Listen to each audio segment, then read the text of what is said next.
Voilà plus d'un demi-siècle qu'Edgar Morin nous apprend à regarder le monde. Arpenteur infatigable des savoirs, il est tour à tour écrivain, philosophe, sociologue, au gré de ses réflexions. Ses livres sont traduits dans toutes les grandes langues du monde. Ce penseur est un chercheur à part, inclassable, qui revendique la condition de touche-à-tout et dont la mission pourrait se définir ainsi, relier les connaissances.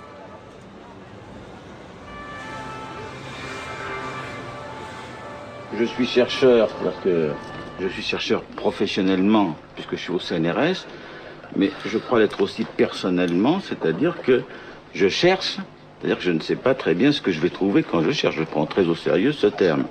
Alors, je cherche dans la science de l'homme, et quand on dit que j'aime pas me dire sociologue, c'est parce que pour moi, je ne vois pas très clairement où sont les frontières entre le sociologique, le psychologique, l'économique, l'historique, etc.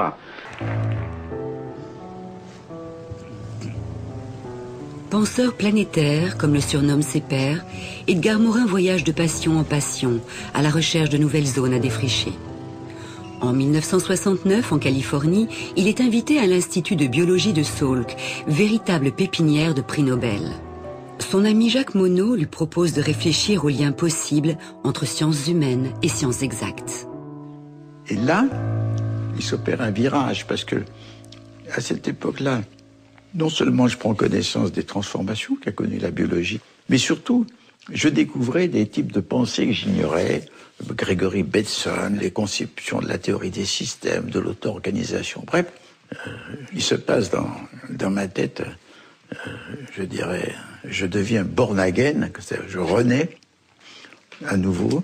C'est-à-dire, toute la façon de penser que j'avais spontanément, qui était complexe, je dirais, j'aimais relier les choses, intégrer les connaissances de sources diverses, j'aimais affronter les contradictions.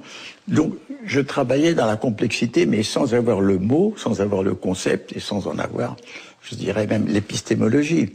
C'était spontané.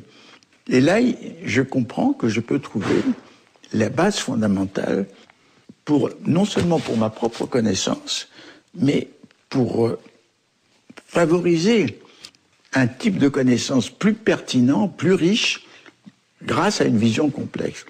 Mais pour ça, il fallait que je fasse tout ce travail qui s'est appelé la méthode.